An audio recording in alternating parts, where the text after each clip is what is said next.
जय श्रीमन्नारायण। राधे राधे। आप सभी भक्तों को योगिनी एकादशी व्रत की हार्दिक शुभकामनाएं। माता लक्ष्मी और भगवान विष्णु की कृपा दृष्टि आप सभी भक्तों पर हमेशा बनी रहे। इन्हीं शुभ मंगल कामनाओं के साथ भगवान विष्णु के चरण कमलों में नमन करते हुए उनके चरणों में बैठकर कथा का रसपान करेंगे। तो बोलिए एकादशी माता की जय, भगवान विष्णु की जय। महाभारत काल की बात है कि एक बार धर्मराज युधिष्ठिर ने भगवान श्री कृष्ण से कहा, हे त्रिलोकीनाथ, मैंने ज्येष्ठ माह के शुक्ल पक्ष की निर्जला एकादशी की कथा सुनी। अब आप कृपा करके आषाढ़ माह के कृष्ण पक्ष की एकादशी की कथा सुनाइए। इस एकादशी का नाम तथा माहात्म्य क्या है, सो अब मुझे विस्तार पूर्वक बताएं। श्री कृष्ण ने कहा, हे पांडुपुत्र, आषाढ़ माह के कृष्ण पक्ष की एकादशी का नाम योगिनी एकादशी है। इसके व्रत से सभी पाप नष्ट हो जाते हैं। यह व्रत इस लोक में भोग तथा परलोक में मुक्ति देने वाला है। हे धर्मराज, यह एकादशी तीनों लोकों में प्रसिद्ध है। इसके व्रत से सभी पाप नष्ट हो जाते हैं। तुम्हें मैं पुराण में कही हुई कथा सुनाता हूँ, ध्यान पूर्वक श्रवण करो। कुबेर नाम का एक राजा अलकापुरी नाम की नगरी में राज्य करता था। वह शिव भक्त था। उनका हेममाली नामक एक यक्ष सेवक था जो पूजा के लिए फूल लाया करता था। हेममाली की विशालाक्षी नाम की अति सुंदर स्त्री थी। एक दिन वह मानसरोवर से पुष्प लेकर आया, किंतु कामासक्त होने के कारण पुष्पों को रखकर अपनी स्त्री के साथ रमण करने लगा। इस भोग विलास में दोपहर हो गई। हेममाली की राह देखते देखते जब राजा कुबेर को दोपहर हो गई तो उसने क्रोध पूर्वक अपने सेवकों को आज्ञा दी कि तुम लोग जाकर पता लगाओ कि हेममाली अभी तक पुष्प लेकर क्यों नहीं आया। जब सेवकों ने उसका पता लगा लिया तो राजा के पास जाकर बताया, हे राजन, वह हेममाली अपनी स्त्री के साथ रमण कर रहा है। इस बात को सुन राजा कुबेर ने हेममाली को बुलाने की आज्ञा दी। डर से कांपता हुआ हेममाली राजा के सामने उपस्थित हुआ। उसे देखकर कुबेर को अत्यंत क्रोध आया और उसके होंठ फड़फड़ाने लगे। राजा ने कहा, अरे अधम, तूने मेरे परम पूजनीय देवों के भी देव भगवान शिव जी का अपमान किया है।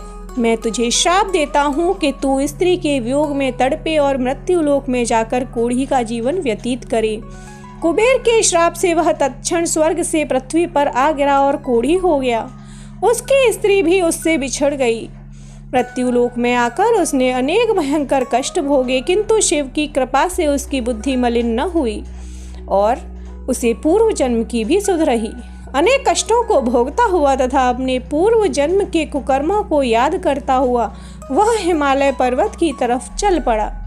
चलते चलते वह मार्कंडेय ऋषि के आश्रम में जा पहुंचा। वह ऋषि अत्यंत वृद्ध तपस्वी थे।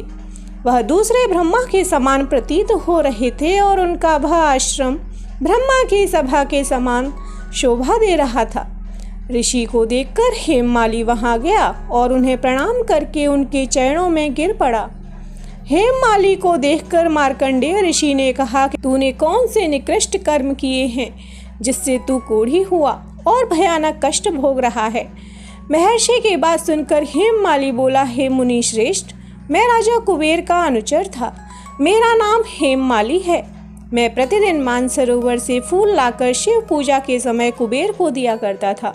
एक दिन पत्नी सहवास के सुख में फंस जाने के कारण मुझे समय का ज्ञान ही नहीं रहा और दोपहर तक पुष्प न पहुंचा सका। तब उन्होंने मुझे श्राप दिया कि तू अपनी स्त्री का वियोग और मृत्युलोक में जाकर कोढ़ी बनकर दुख भोग। इस कारण मैं कोढ़ी हो गया हूँ तथा पृथ्वी पर आकर भयंकर कष्ट भोग रहा हूँ। अतः कृपा करके आप कोई ऐसा उपाय बतलाइए जिससे मेरी मुक्ति हो।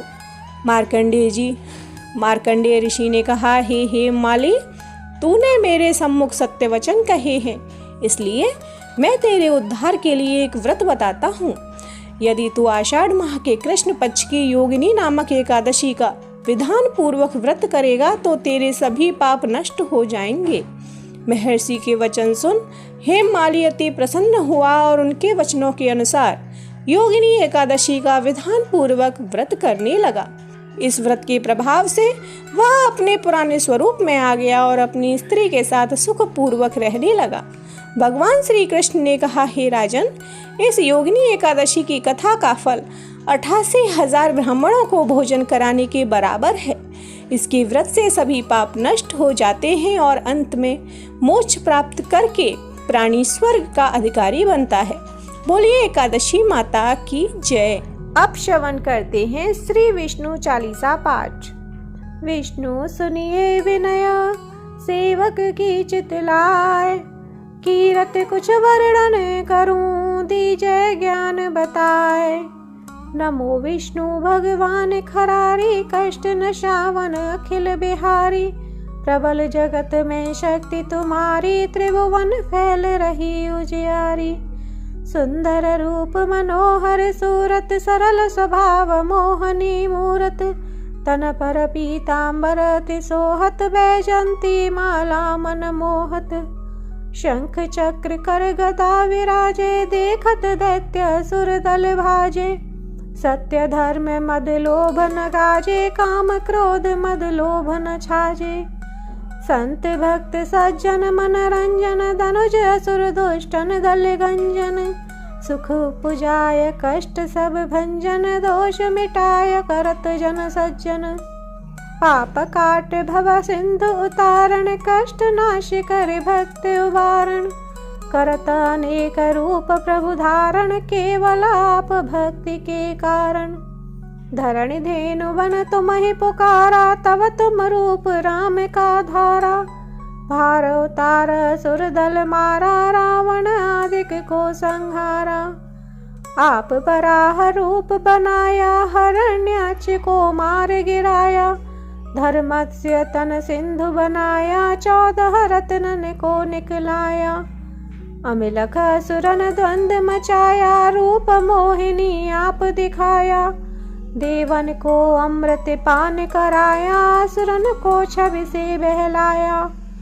कूर्म रूप धर सिंधु मझाया, मंद्राचल गिरि तुरत उठाया। शंकर का तुम फंद छुड़ाया, भस्मासुर को रूप दिखाया। वेदन को जब असुर डुबाया, कर प्रबंध उन्हें ढूंढवाया। मोहित बन कर खलह नचाया, उसही कर से भस्म कराया। असुर जलंधर अति बलदाई, शंकर से उनकी ने लड़ाई। हार पार शिव सकल बनाई, कीन सती से छल खल जाई।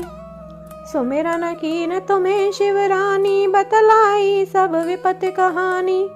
तब तुम बने मुनीश्वर ज्ञानी, वृंदा की सब सुरत भुलानी।